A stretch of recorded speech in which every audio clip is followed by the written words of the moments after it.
विधानसभा का शीतकालीन सत्र मौसम की सर्द अंगड़ाई के लिए नहीं, बल्कि सदन के अंदर की गर्मा गर्म बहस के लिए याद किया जाएगा।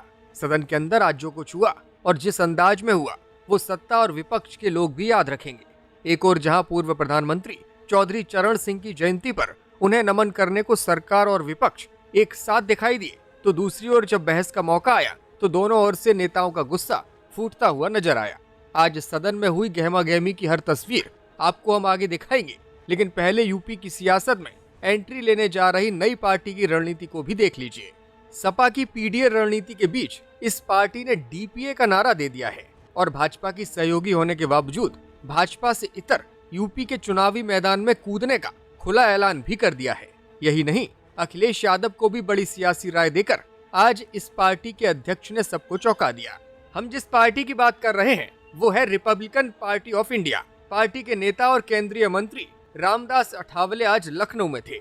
उन्होंने उत्तर प्रदेश में डीपीए यानी दलित, पिछड़ा और अल्पसंख्यक के साथ बदलाव लाने का दावा किया है और यूपी के 75 में से 62 जिलों में पार्टी की कार्यकारिणी गठन करने का ऐलान कर दिया। उन्होंने दावा किया कि उत्तर प्रदेश में बहुजन समाज पार्टी की जगह अब उनकी पार्टी ले लेगी।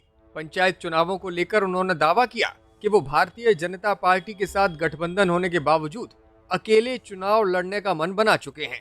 साथ ही साथ उन्होंने खुले शब्दों में अखिलेश यादव को भी राय दे डाली और कहा कि उन्हें अगर उत्तर प्रदेश की सियासत में आगे बढ़ना है तो कांग्रेस का साथ छोड़ देना चाहिए। 2029 में जो लोकसभा का चुनाव होगा उसमें अखिलेश यादव जी को उतनी सीटें मिलेगी नहीं, बहुत सीटें उनकी कम हो जाएगी और बीजेपी की सीटें बढ़ेगी। अठावले पहले ही अपने सियासी तेवरों और भाषणबाजी के लिए जाने जाते हैं। वो अक्सर भारतीय जनता पार्टी को अपने बयानों से मुसीबत में डालते रहे हैं। दूसरी ओर आज एक बार फिर से अयोध्या के हनुमानगढ़ी के महंत राजू दास सामने आ गए। गोंडा जिले में आयोजित एक कार्यक्रम में उन्होंने कई विवादित बातें कही और समाजवादी पार्टी के राष्ट्रीय अध्यक्ष अखिलेश यादव को राक्षस तक कह दिया। राजू दास ने अखिलेश यादव को लेकर विवादित बयान तो दिया ही, साथ ही साथ विपक्ष के सभी नेताओं को अपने घरों में मस्जिद बनवाने की सलाह दे डाली और ये भी कह दिया कि वो इसके लिए खुद चंदा देने को भी तैयार हैं।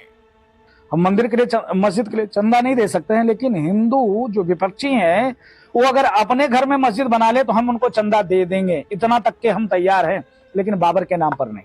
अगर वो बाबर के नाम की बात करेंगे तो उनको घर को उजाड़ेंगे, उनको मारेंगे, हुमायूं कबीर को पीटेंगे और जो उसको समर्थन करता है उसको भी पीटेंगे और 92 दोहराएंगे और कार सेवा करेंगे, कोई नहीं रोक पाएगा। चलिए अब विधानसभा का रुख करते हैं और विधानसभा की कार्रवाई के दौरान आज सपा के वरिष्ठ विधायक और नेता प्रतिपक्ष माता प्रसाद पांडे क्यों नाराज हो गए, ये भी आपको बताते हैं। दरअसल सत्ता पक्ष की ओर से विपक्ष के सवालों का जवाब देते हुए पुरानी सरकार पर निशाना साधने की कोशिश की गई। इसी को लेकर माता प्रसाद पांडे ने सदन की गरिमा का हवाला देते हुए अपनी नाराजगी जाहिर की। ये परंपरा बन गई है, जब मंत्रीगण जवाब देते हैं तो सीधा जवाब न दे करके पूर्व की सरकार पर बड़ा आरोप लगाते हैं। अभी माननीय बेसिक शिक्षा मंत्री जी जब उत्तर दे रहे थे तो उन्होंने कहा पुरानी सरकार में रुपया लेकर ट्रांसफर होता था, बहुत से अध्यापकों का रुपया डूब गया, लेकिन ये नियम है कि किसी के ऊपर आरोप लगाने के पहले उसके सबूत होने चाहिए। क्या माननीय मंत्री जी ने इस प्रकार की कोई जांच कराई? इस प्रकार का अनर्गल आरोप, इसीलिए मैंने तुरंत रोक दिया था, ये परिपाटी बंद कराइए, अन्यथा हम लोग भी उसी समय उठकर फिर विरोध करना शुरू कर देंगे। पूर्व प्रधानमंत्री स्वर्गीय चौधरी चरण सिंह की आज जयंती थी। इस मौके पर समाजवादी पार्टी के कई विधायक ट्रैक्टर पर सवार होकर विधानसभा पहुंचे। साथ ही साथ विधानसभा स्थित पूर्व प्रधानमंत्री की प्रतिमा पर माल्यार्पण किया गया। सत्ता और विपक्ष के नेताओं ने एक साथ पूर्व प्रधानमंत्री को नमन किया।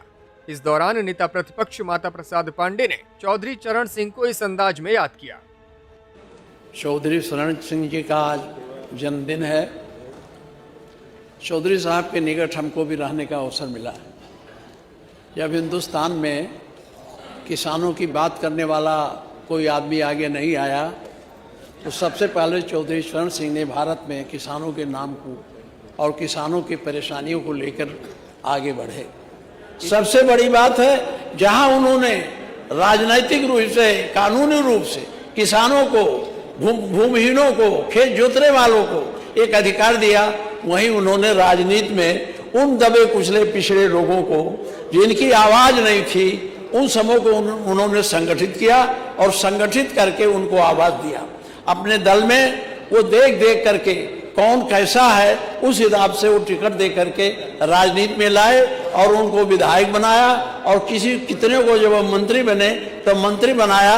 सपा की तेज तर्रार विधायक डॉक्टर रागिनी सोनकर का शानदार अंदाज आज एक बार फिर से विधानसभा में दिखाई दिया। शिक्षकों के मुद्दे पर सवाल उठाते हुए उन्होंने अपने ही अंदाज में शिक्षा मंत्री को घेरा।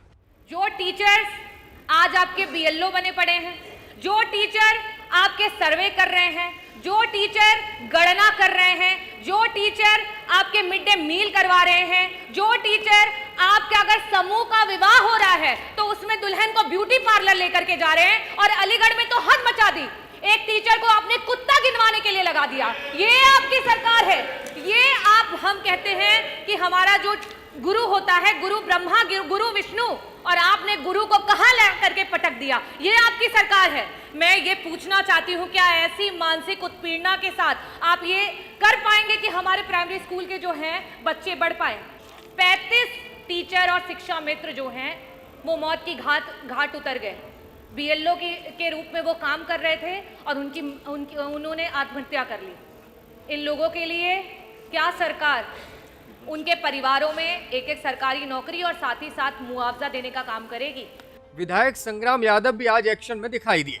उन्होंने डिप्टी सीएम केशव प्रसाद मौर्य के लिए कुछ ऐसा कहा जो सोशल मीडिया पर अब वायरल हो रहा है।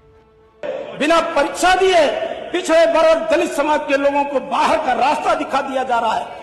बाबा साहब ने जो अस्थायी नौकरी का प्रावधान किया था, भारत के संविधान में आउटसोर्सिंग ला करके, इतिहास आदरणीय केशव मौर्य जी को कभी माफ नहीं करेगा कि जब पिछड़े और दलितों के अधिकारों पर हमला हो रहा था तो डिप्टी सीएम ऐसे आराम फरमा रहे थे, कभी पिछड़े और दलितों के साथ खड़ा नहीं है।